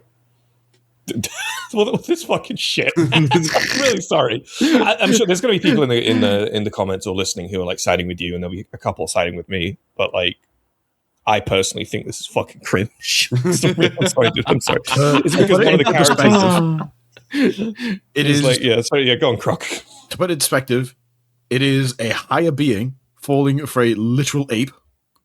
Hold up, Croc. Your audio is doing. Croc, stop talking. Your audio is going fucking berserk on my that was weird. I sat up slightly, and my mic is really weird about positioning. Yeah. All right, try again, please. Is it? Are we good? Yeah, we're good. It is the story equivalent of going to a zoo, right? Falling in love with the monkey, and the monkey's only goal in life is to bullseye kids with shit. Thinks about nothing else but scooping one from the cheeks and pinging little Timmy right in the fucking eyeball, you know? Vindicare assassins, and by extension, just all the fucking assassins, like, arguably, in air quotes, arguably more so than the Space Marines, are so fucking indoctrinated into this shit that it couldn't even be a possibility, you know? It's like, on the one hand, if it was, say, a guardsman, right? You know, all your fucking I'm so disillusioned with war types falling for, won't be a good example. None of them, actually. None of them are a good example. The point I'm trying to make is a guardsman falling for like a fucking Tau Fire Warrior is somewhat plausible within setting. A Vindicare Sure. falling for a fucking Eldar and it somehow A, happening in the first place and B, being reciprocated is kind of a kick in the dick to both factions. Listen, the 100%. Because look, also that would mean the Vindicare is so shit at his job that he fell in love with the target while actively being about to shoot her. You spent like 20 years of your life with doing all this fucking training, simulation after simulation. Your only purpose in life is to get someone in your sights and shoot them. You're like, oh, you're kind of a baddie though. Oh, what is this? I think I'm in love. No, it's just I think maybe that's kind of like the crux of my issue with the concept is it's like there is no way that you can do this. No matter that, there's no Black Library author you can do this that stops it from being AO3 tripe. Yeah, I'm afraid look, it's the equivalent. It is the equivalent of if in that Harry Potter reboot series, Ebony Darkness Dimension of Ravenway showed up. It's the equivalent of that, right? That's the level of kind of silly bending the actual rules of the setting that this is. Well, that's what you should embrace. That's what I'm on about, right? This is like, like I would love that. That would be great. That would be so funny. You should. I just say we embrace the silly. Like, I mean, if, when I say canon, I don't mean like we actually have to make it canon, right? That would be fucking stupid. But like, you know, get fucking, I don't know, get fucking. I got a few. Guy Haley on it or like whatever. I can tell what kind of book you like from listening to this. I'm going to get you a couple of C.S. Goto books. I'm going to get you a copy of Outcast Dead. Yeah. It's okay. I'll get you a Court of Thorns and Roses. That should that should help. You do realize my whole point in like the last book episode we did was this exact thing in the setting, and the episode was about bad. Yeah, that's right. Exactly. Actually, we did do that. That's true. We had a whole bit where we constructed a romantasy. Yeah, I'm like, you forgot. No. Now we're just embracing it. This is the good version, all right? This argument, I prefer the other one. All right. Moving on then. Croc, tell us about your pitch. Right. I'm going to be winging this. I got two ideas. They are wholly unconnected. Okay. And one of them start with one because we're going around. The first one is the obligatory one. And it is something that in lore has so little founding that it's a completely open book. Even by the standards of its 40k contemporary, shit is so open, we can do whatever the fuck we want. So, I like the big robots. This is a well-established fact. And I wanted to homebrew a Titan Legion a while ago. The problem is, when you go past 10,000 years in the past, there ain't fucking much. But the other problem is, that's when Titan Legions were founded. So what I would like to propose to the people of the court is not a book series, but rather a series of an anthology set around the earliest Titan Legions on Techno-Barbarian Mars and all the bullshit they had to go up with. Because the reason Titan Legions were made in the first place, the reason the mighty god engines had their metal skeletons cast into form and risen against was to defend from whatever the fuck else was on Mars.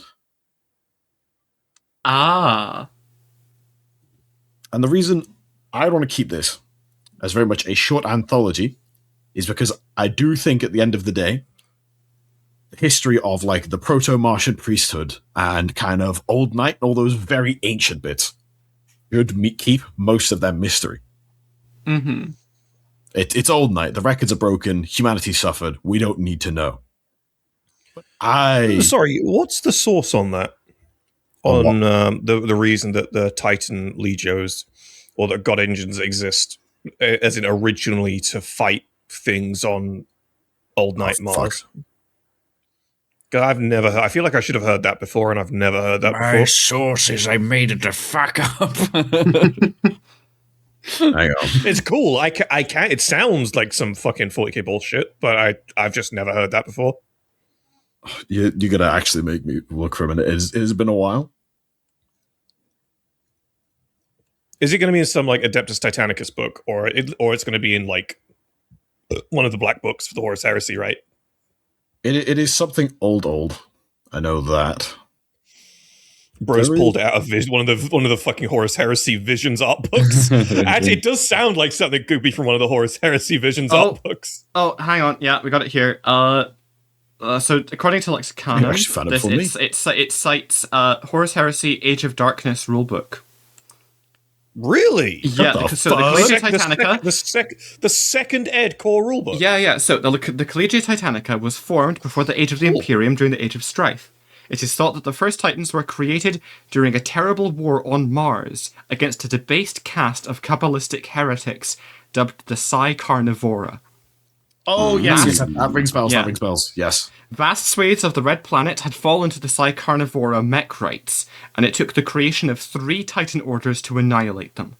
After defeating the Psi Carnivora and other horrors of Red Night from the Red Planet, the Titan legions became guardians of various forges. It was during this time that they grew and took on their unique characteristics and traits. Oh, that's fun. The more you know. Yeah, so... Damn. It's been so long since I had to do this, but I think that, first of all, weird little techno wibbly wobblies, stuff like the Psi Carnivora, I think is one of the coolest things in the setting. Because it's what's the word I'm looking for here? It's like the unknowable known. Because, you know, the tech priests of Mars don't want to look into things, but this is tech that was created at some point, right? Mm. Oh, fuck, where was I going with this? The anthology story. You actually kicked me in the fucking nuts here with the, can I see your source? I just listen. So if I hear like some lore that I've never heard of before, and I do this in the Discord a lot, where someone will like say something in the lore channel, one of the homebrew channels, and I don't mean it as an actually or as a fuck you, like you don't know what you're talking about. I mean as a genuinely, I've never heard that before. I would like to know where that comes from. It's quite funny as well, because you can tell a lot about a piece of lore based on its point of origin. It's why if you read through the Horus Heresy Visions art books, or the Visions of Heresy art books, they are chock full of lore, and the lore is so extreme. It's like a caricature of what we know, and some of it's amazing and really funny. It's like there's one line that in those books that says that the Custodes are completely immune to psychic powers, and it would take the psychic power on par with the Emperor himself to even harm them, right? It's that kind of exaggerated stuff. And so whilst I look at that and I go, okay, well, I know that's not true. So I know but I also know that the lore in these books is really cool, but it kind of gives me a level of, all right, how seriously do I take this? You know, so if you say something and it's from a book like that, it's like, oh, okay, it's in that direction, but we don't take it literally.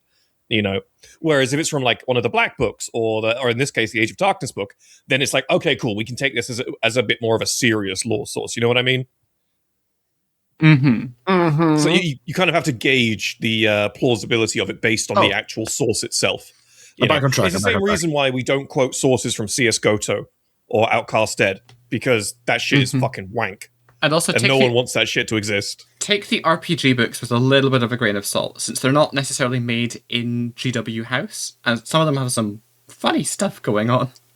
Well, it's the same thing with the Dawn of War lore as well. You just can't take that shit for certainty, because then the Blood Raven, by every other standard that exists in 40k, the Blood Ravens are fucking heretics. You know? Yeah. So, okay, back on track. There's a few reasons I want a story about this period of Mechanicus and by extension Legio Titanicus history. It's the founding point for Titan Legios as a whole. It is such a underdeveloped but so like vastly fucking cool topic. The amount of shit. I mean, I remember ages ago, right, when I was redoing my Adeptus Titanicus stuff, and we were looking through them, and you first wandered upon fucking Legio Zestobiax, right? Potentially Eldar-powered ghost god engines. Well, that's a thing that exists in lore, right? That's real. Yes, no, absolutely, you are correct. Yeah. How the fuck did we get there? It's actually quite funny. Oh, you've not read Inferno, have you? Nope.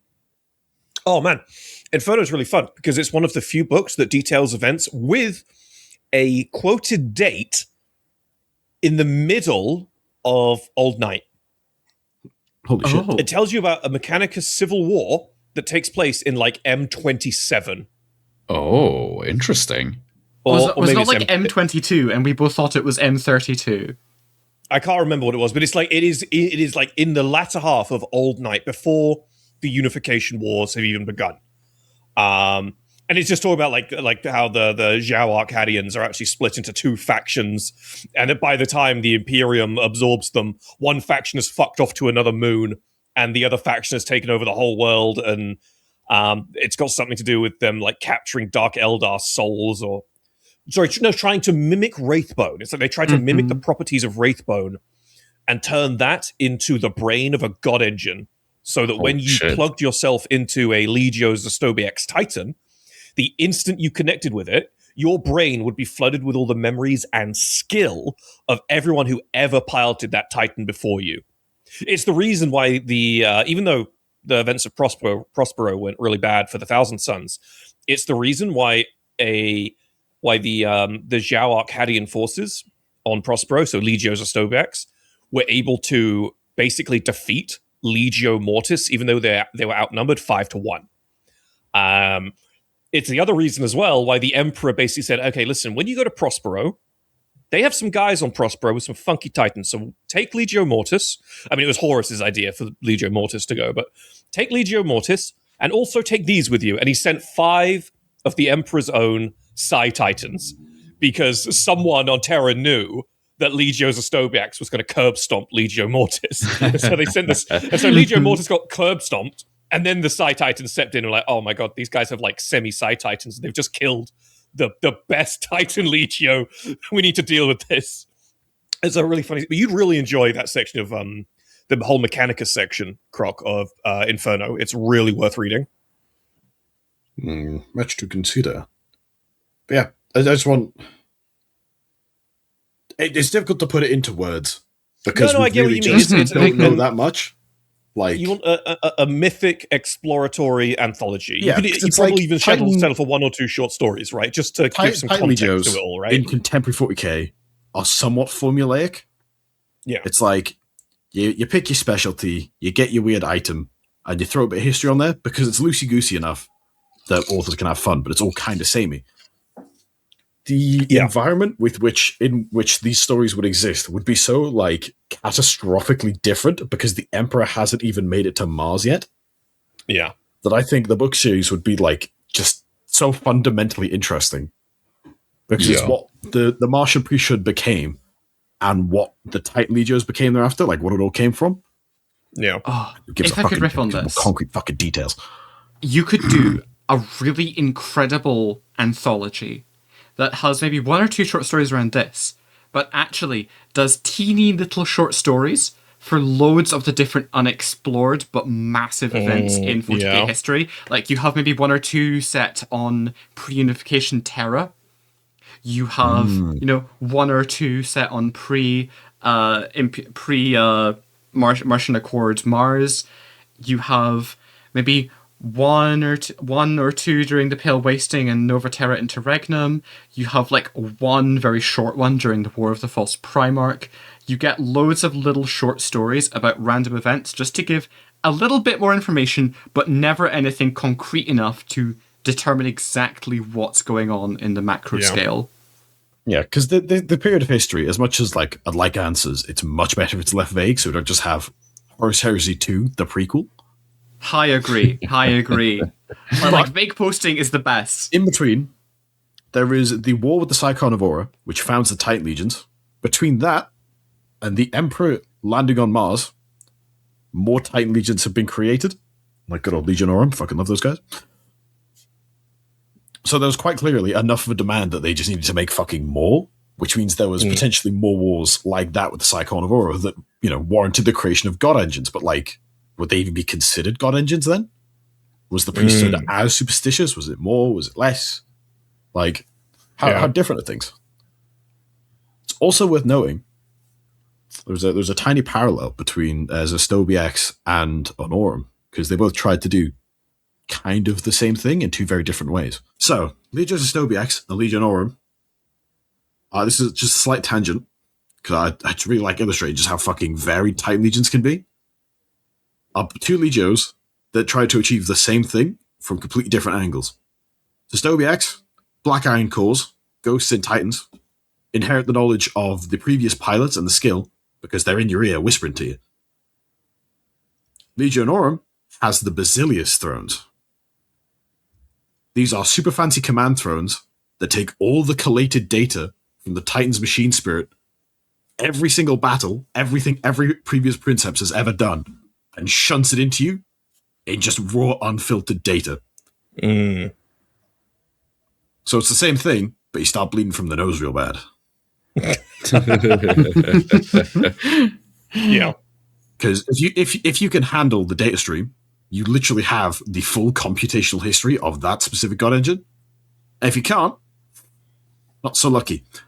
You ever seen a hamster in a microwave? That's your brain, mate. Have you seen a hamster in a microwave? Is that what you're saying? But I can probably imagine what it looks like. Okay.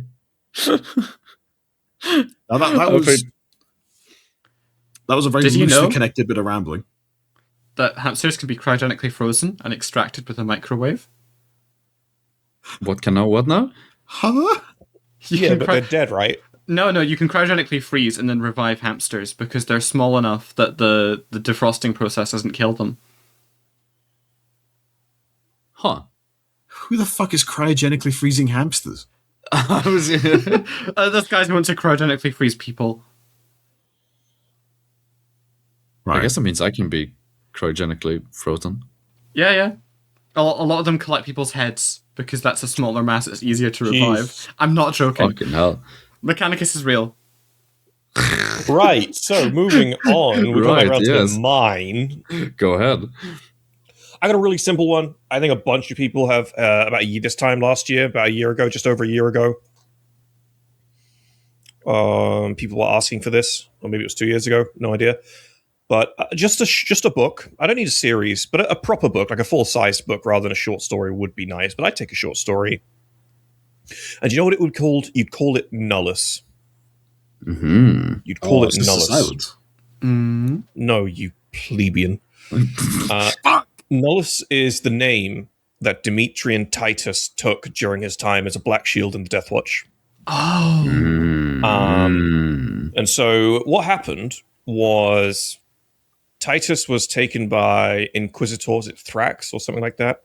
Or like... I think it might be. I was about to say Thrag. I know it wasn't Thrag. The Inquisitor at the end of Space Marine 1, who, by the way, you'll be happy to know, got fucking killed by demons later on in his life. Or was it killed by the Red Hunters? Either way. After that Inquisitor had been using the Red Hunters chapter a lot for his purposes. And if you guys don't know, anyone who's listening, we've got a whole video on the Red Hunters. You can find it on the channel, the main channel. The Red Hunters are one of my favorite, if not my favorite canon chapter. I put them out on par with my love for the Sons of Medusa and the Ultramarines, maybe a little bit. Oh, Red Scorpions, whatever. The Red Hunters' whole thing is they are they are a unique chapter that basically whore themselves out to the Inquisition. They are the only chapter outside of that isn't the Death Watch or the Grey Knights to actually have the Inquisition's logo as a part of their chapter badge. And they basically just make themselves available to Inquisitors for whatever, right? They've got a lot of rituals that are very dark and secret, mind-wiping stuff to fulfill this. Anyways, after that Inquisitor ate shit, some red hunters basically went to go check up on his workstation, as it were, his base of operations, and they found that this Inquisitor, I think his name was Thrax. Oh, God, I can't remember. Yes, his name is Jerome Thrax. I've got Jerome Thrax. I've Jerome. provided an image of him eating his scribe. Yes, that's it. Yes, he gets possessed and eats his buddy. Yeah. In any event, so Thrax, what these red hunters, and this is all detailed. What I'm about talking about here is detailed in the White Dwarf issue that was revealed, that came out around the reveal of Space Marine 2. And what happened was they went to his place of business and found that what Thrax had done to Titus, he'd actually done to a number of other Space Marines from a number of other chapters, where he'd taken them, tortured the fuck out of them, had come to no real conclusion, and just froze them for like a couple of decades. Oh, we're back to cryogenically freezing people. Hell yeah. We are. Titus is a hamster. Confirmed. Anyway, so the Red Hunters basically unthawed these Marines from just a plethora of different chapters, and were like, what the fuck do we do with these guys? And with their ties to the Inquisition, it was like, okay, you guys are going to the Death Watch, because there's not really any other fate for you guys. You know, we can't just deliver you back to your chapter. The galaxy is not so kind as to just get a vessel for one guy to go back to his chapter. That shit doesn't matter if you're a Space Marine hero. That shit ain't worth it. You're going to the Death Watch. And this, at this point in time, the Death Watch. This would have been after the Death Watch reinforced. Or it could have been before. Anyways, whatever. And so Titus goes to the Death Watch and spends 100 years or 90 years, one or the other, basically fighting in the Death Watch. And that's where he gets his other 2 service studs, because he goes from 2 service studs, Space Marine 1, he's 100 years old, 2 service studs, gets frozen for however many decades, comes out, and then spends another 100 years in the Death Watch, where he gets another 2 service studs, because as detailed in the Ultramarines Omnibus, 50 years is a silver service stud in the Ultramarines. That's how that works.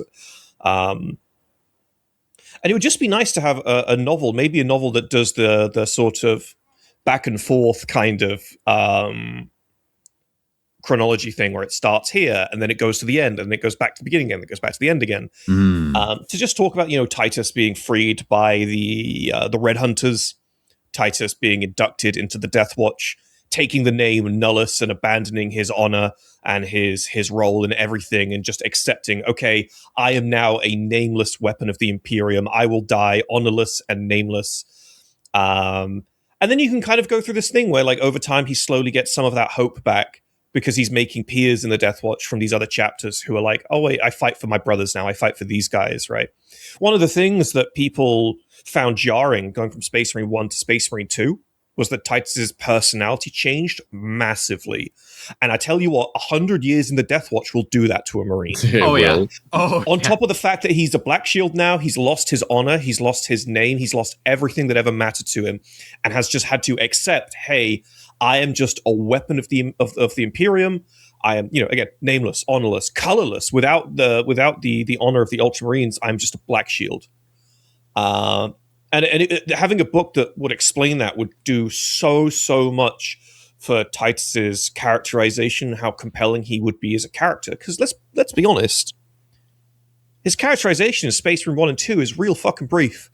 I'm going to sit here and be kind of heckled at for a little bit, but I think that Leandros is way more compelling as a character. It was really funny. I was rewatching some Space Marine stuff recently, and it's Space Marine 1. He's so naive. He's eager to please, but he's not eager to please his captain. He's eager to please this vision of the Codex that exists in his mind. He's so perfect to be a chaplain. He is the right kind of guy to be a chaplain. And then it ends, and we see that he's not evolved in that narrative. He's just gotten worse and worse. And then the next time we see him in Space Marine 2, he is older in Space Marine 2 than Titus was in the first game. And you realize, holy shit, right from the start, Leandros was the perfect guy to become a chaplain. He has there's 2 kinds of chaplains, guys.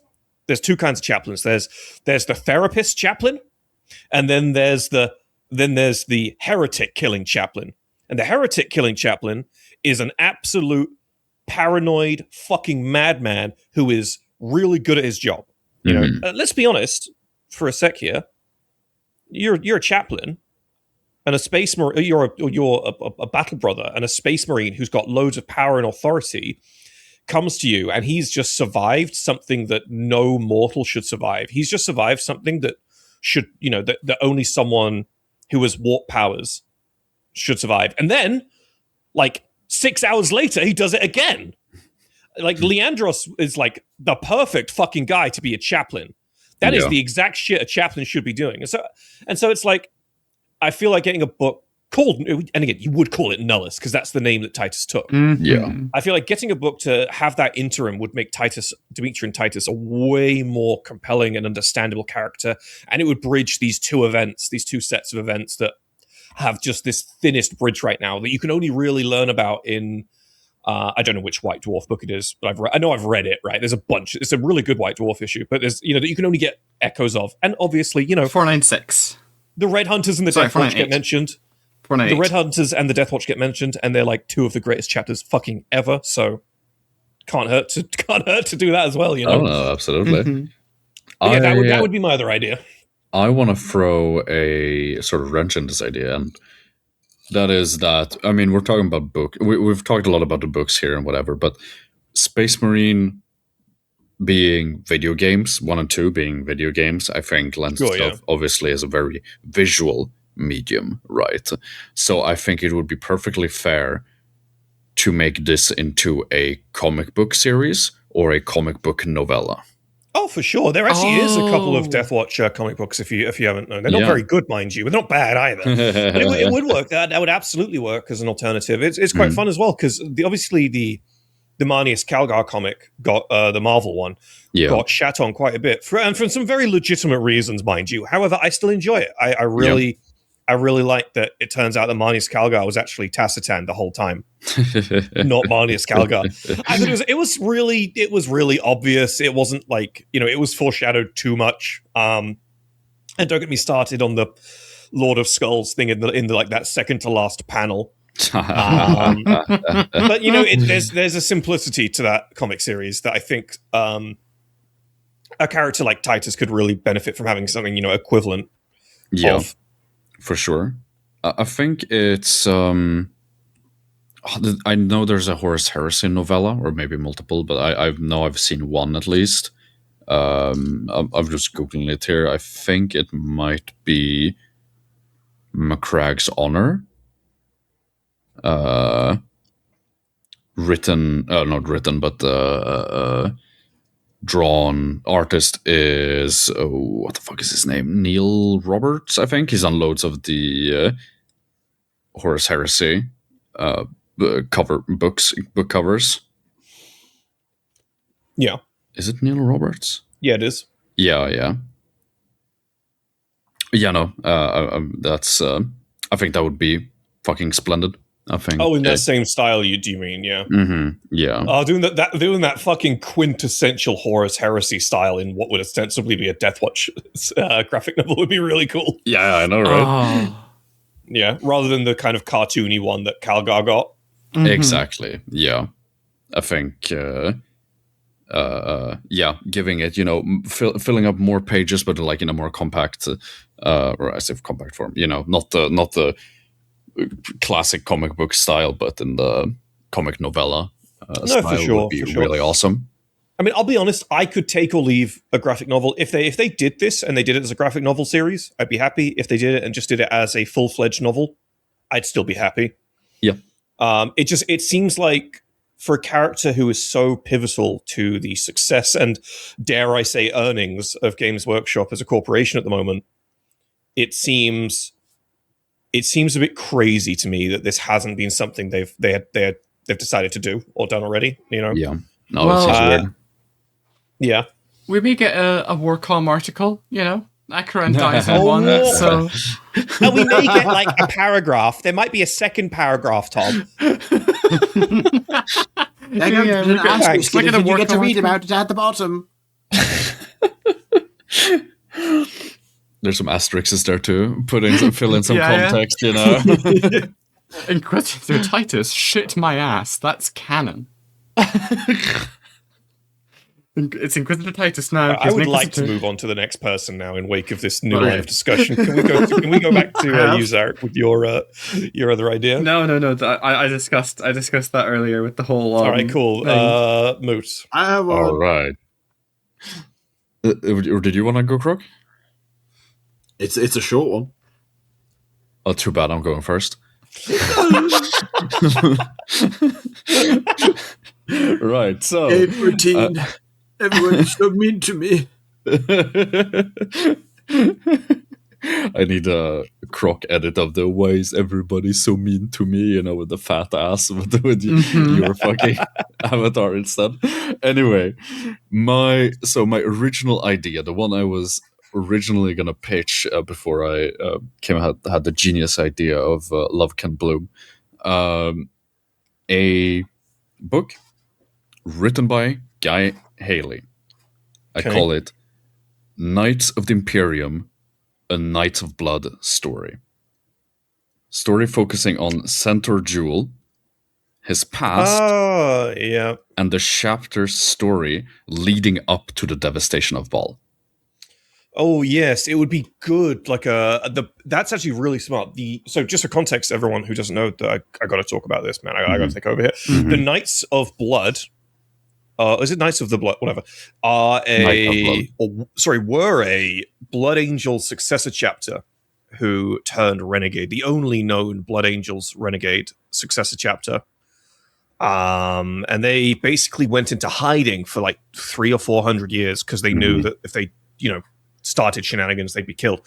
But here's the thing: they were loyalists. They weren't going to fall to chaos. I mean, they might have done eventually, but they always had this prophecy that they would be needed by the Imperium once again before they finally die. And that prophecy was fulfilled at the devastation of Baal, where their sacrifice allowed not just the Flesh Tearers, but a number of other chapters to basically escape the Tyranids and survive. Very, very cool guy, Centaur Jewel. He looks more like a blood letter. He looks like more like a blood letter than a space marine at this point. Yeah. They had all mutated into like red-skinned, horned mouse filled with yellow teeth looking fellas. They weren't a pretty sight, you know. I trust them with my kids. But Mate, yeah, Mr. no. Sentinel Jewel, he's a stand-up bloke. Don't judge people by their appearances, you know. They had basically they had embraced the red first to sort of stave off the black rage by drinking the blood of the innocent, and so what I would, because it's sort of like theorized or it's mentioned once but without like much more like context or whatever, that they were in the Jericho Reach during in the Deathwatch RPG book. Yeah, they were exactly. Fucking Rites of Battle. They were fucking around there. Are these the guys that had straight up the big exsanguination rituals where they just eat people? No, that's the Angels Vermilion. Mm-hmm. And it would give us, I think, giving us like this, obviously this insight into like the backstory of Centaur Joel and then the chapter itself, but also get to see more of the Jericho Reach and the Hadex and anomaly. I think would be really cool. That's a really fun one, because you'd have your two core factions for that book being like, hey, here is the Knights of Blood. Hey, here is the Deathwatch. Hey, we need to avoid those guys wearing black because they'll probably kill us. And then, and then you can have that whole thing where they, the common enemy thing, with insert horrific thing that exists in the Jericho Reach, of which there are plenty. Right? Yeah. That's a really interesting idea, and it would work as well because the very end. You and I both know the ending for that novel would be, off to Baal. Yeah, exactly. We're going to go to Baal. Something's happening at Baal. And then from there, you read the devastation of Baal and you learn the rest of their fate. Right? Exactly. They do in really fact have interesting rules in the TTRPG system. Oh, they that's do, yeah. fun. So it's a very odd pick.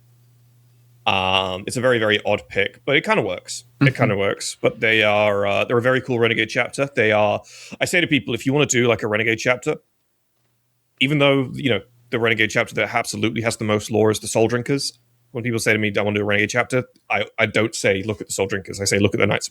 I have said look at the Soul Drinkers, but generally speaking, I recommend the Knights of Blood first because they have a really consistent beginning, middle, and end.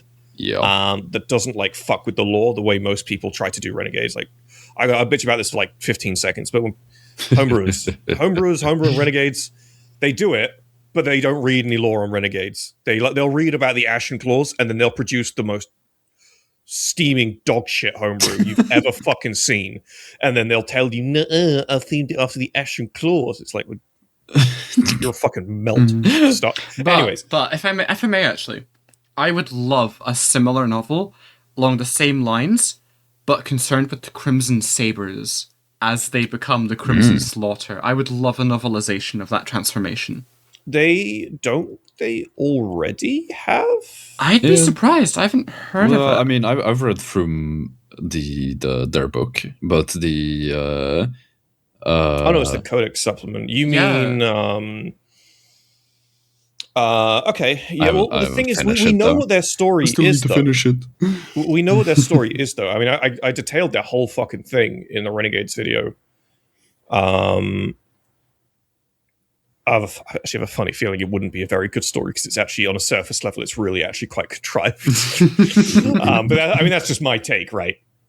I would just, do you know what I prefer than that, Zarek? Yeah? I'd actually prefer a Crimson Slaughter story, just flat out. Because I'm going to be honest with you, whilst they were like, I wouldn't say they were quintessential Renegades, but they're close to it. But as far as Chaos Warbands go, they are absolutely one of the coolest Chaos Warbands that's ever existed. They got their own supplement in like 6th edition and 7th edition. But actually, they got completely... And their own models too. They got completely mischaracterized in Remnant Blade. They got typified as basically just a Khornate blood cult. Yeah, well, that's because they're called the Crimson Slaughter, and Mike Vincent was just like, oh yeah, I'm going to mention this other faction. They're called the Crimson Slaughter. Well, I guess I'm not going to think about it. Happened. That shit happens in 40k all the fucking time, where an author just needs to pull something out their ass, and they don't take the time to work out what it is they're referencing. But you could also make it like an argument that it's a bit of a biased perspective because Remnant Blade doesn't exactly like give a good sort of viewpoint of anything other than like this fucking Night Lord guy. That's true. That aside, I think I would love a story where Sevastus Cranon is the main fucking. I'd love to see. I would kill to have a conversation in print between Sevastus Cranon and Luft Huron. Because those guys, they don't know it yet, but they are best friends. They don't know it yet, but they are like the best of friends. Look, Tom. They're gonna be Fry and Bender. You know what I mean? They're gonna be those two are gonna meet each other, and they're gonna be the Lenny and the black guy from The Simpsons. I've forgotten his name. Karl. You know what I mean? They're gonna meet up, and they're gonna be Jake and Finn. They're gonna be all because you know what? They're the same Lenny and guy. Karl are gay? They have the same values. They have the same fucking everything. They've got almost the same story and history as well. Granted, Huron like fucking actually capitalized on it, whereas Cranon just kind of went insane. But by the by, they're both insane now. So the playing field has been leveled. You know, I would love to read those two having a conversation. They would be the best of friends. Well, Tom, there's a reason. We should have a buddy cop duo in our story. These two. I'd love that. Look. No, there's a reason. There's a reason I said I want to see those Crimson Sabers, because there's a lot that goes on. I hear Glenn. There's a lot that goes on. Yeah, there's Cranon right there. There's a lot that goes on as they fall to chaos, and I think that it needs a little bit of bridging in their sort of storyline. It does need it. You are right. Yeah, it's very contrived. It could be very quick, right? But I would love a through line that takes you through how they go from the Crimson Sabers to the Crimson Slaughter, then how they come to blows with the Dark Angels. Something of a touch on the events of the Traitor's Hate book, which is where they did a major offensive at the behest of the Black Legion. Yeah. Invading a Forge world, I believe it was. and there's a whole load of crap going on there. They fight the Blood Angels, and then from there they kind of just enter a vague wherever they are, and that's where I think we need the through line, because if we can get a narrative that connects all these events, it can then be resolved in that novel as they kind of emerge into the modern setting. That would be a really good through line for them. I would love to see them interact with the Dark Angels again. Mm-hmm. Yeah. When I think about the Crimson Slaughter, or the Crimson Sabers, like the first thing that always comes to mind about why I like them, it's like their story started with them pissing off and killing a couple Dark Angels. And the most recent part of their story, if we ignore the Night Lord bullshit, is, hey, we just killed the Dark Angels' 5th Company captain. It's like, I want to see more. I want to see more of the Crimson Slaughter fucking over the Dark Angels. Genuinely, give me another Lion novel. Have Cranon be the bad guy. Oh, give me yes, that would be so good. Mike Brooks, hear me. Absolutely, that would be genuinely very, very enjoyable. That would be a sincerely good book. We're talking about through lines, right? I'm gonna kill you, Croc. Trust me, this segue is so fucking bad. It has nothing to do. I don't know what I'm about to follow up with. But this podcast, right? It's not. It didn't say the top left there. We pitch good 40k books, right?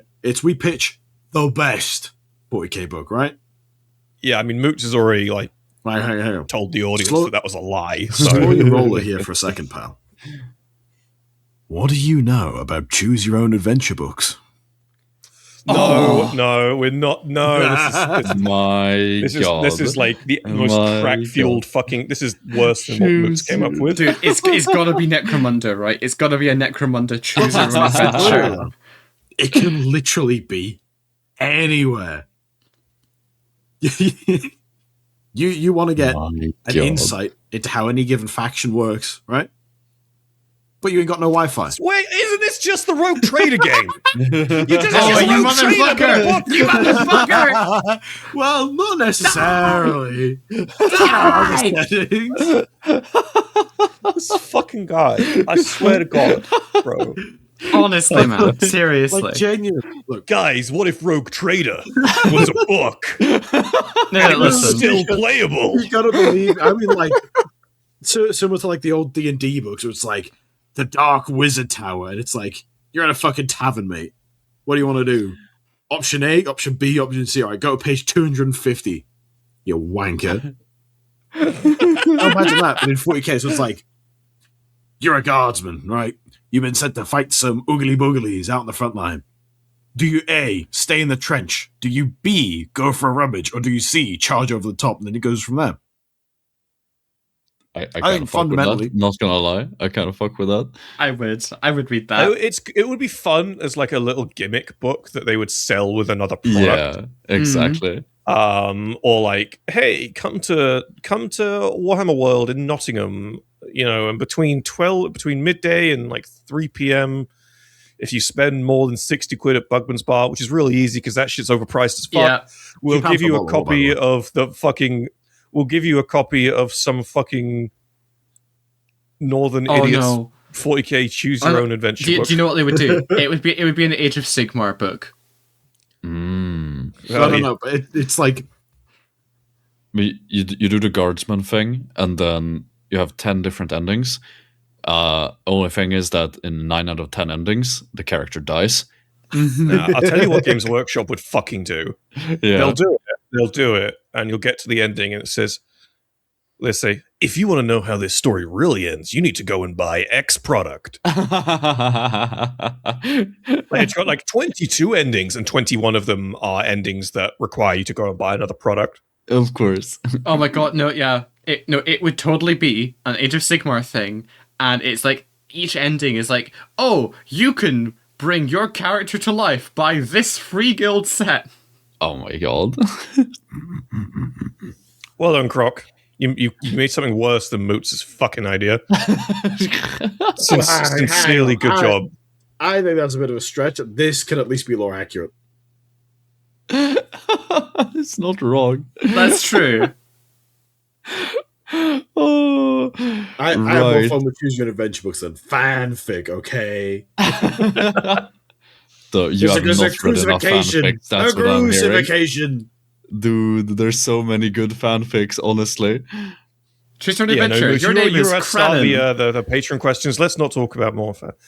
Let's just schmooze it on. Sure, absolutely. I realized we haven't picked any Patreon questions actually, so One of them was one of them earlier. I kind of answered it. It says it is from Degenerate. Friend of Goob says, "What would it cost me for you to make Croc 25% smaller?" And I responded to him with a gif of a guy smiling in a devious capacity. So, Croc, how much should we charge Degenerate to make you 25% smaller? Let me check a price on something real quick. That's okay. No, he's looking for a This is price a question for a fucking... that, without fail, have a different answer depending on what I'm doing at this moment in time. However, Bro, what does that even mean? He's looking for the price of a dollhouse. That's what he's doing. no. An Escher Chimerics is £29.50, not accounting for shipping. The problem with that Croc, though, is you're not getting any of the money. I won't be. I'm getting an Escher Chimerics. Moots and I are keeping that shit, dog. You don't order a model online and then get that money, silly. You get the model. No. We're getting money. You're not getting diddly. He's asking. He's not asking. The question involves you. It was not addressed to you. Well, my price When he remains said the same. you, he was clearly talking to Moots and I. Yeah. Mm-hmm. Moots, how much we charge him? You're busting my balls. 2 Escher Chimerics.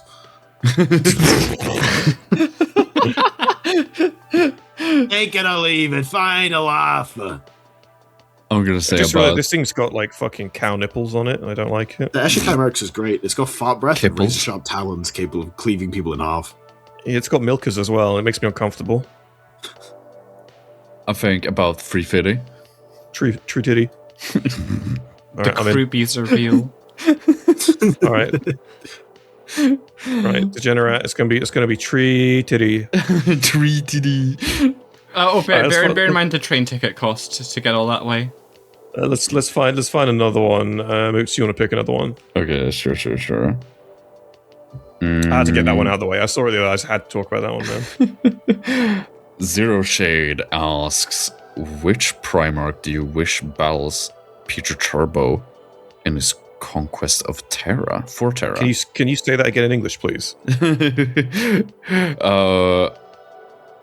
I think I suppose the question is, which Primarch would you have wanted fought?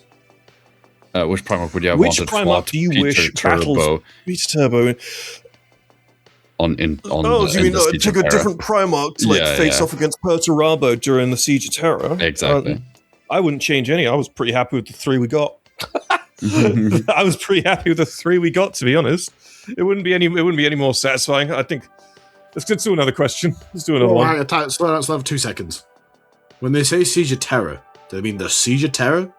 Or do they mean Peter Turbo's current plan of contemporary 40k? Try and go for round 2. The question is just, which Primarch do you wish battles Peter Turbo in his conquest for Terra? Oh, right. Well, of course. You could read that as in modern setting. Yeah, you could read that as I guess that makes more sense. That it's a modern setting, 40k. Yeah, because the guy's making his comeback and he's built like a fucking brick shithouse. He's fucking massive, mate. He's fucking huge. He's a big bastard. My answer is Conrad Kurz, no questions. Get the fuck out of here. They just fly the headless corpse of Conrad Kurz at him real hard. Yeah. I would love to see Jagatai Khan. Yeah. Actually, I'm going to revert to something Voldemort said like 2 years ago, maybe 3 years ago, in one of his videos. I'm going to be paraphrasing this heavily, but I am 99.9% sure this is something Voldemort said. He was convinced, or at least for the purposes of this video he was making, that we were as an audience, a little bit hasty to mark Dawn as the adversary of Perturabo. Now, obviously, there's a lot of merit in the Horus Heresy for those two being like the counterparts to each other. Yeah. But when you look at Perturabo's skill set and his mentality, you'll find that Rabute Gilliman is actually a really, really good match for Perturabo.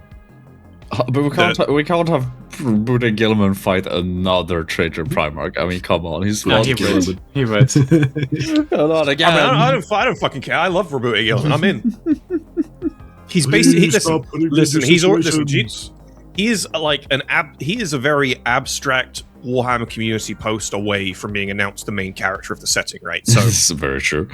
So I'm not going to pretend that GW is not going to fist fuck him into like every other thing they can. Whoa. I don't know. I just think the idea of Gilliman versus Perturabo is a really interesting matchup. I like that matchup. I mean, it makes perfect sense to me. I think I don't think you're objectively wrong or anything. I just think fucking he's already fought Demon Magnus. He's fought Demon Mortarion. He's surely gonna fight fucking Demon Fulgrim again. I just like, man. Lehman Russ is going to come back and fight that guy. You get her? Yeah, you reckon? Yeah. What if he came back and the fucked Iron that guy? Hand Sands Primarch will do it. They'll do it. Fucking having I mean, I know this is just fucking funny one-off thing, right? But fucking Legion of the Damned First Manus would be pretty fucking dope. I'm not gonna lie. Shut up. Honestly, I don't want that to happen. Because that will mess irrevocably with the aesthetic of the Iron Hands, and that's all they have going for them, dude. That's very true. That's very true. That's all they have. Because I tell you what, they don't have good books going on. I love how during this entire episode, none of us pitched a Iron Hands book of any No, you sort. can't do it. You can't do it. Listen. I have an Iron Hands army. I'm an Iron Hands fan. I don't want any more books. Okay. Who am I to disrupt the balance of the universe?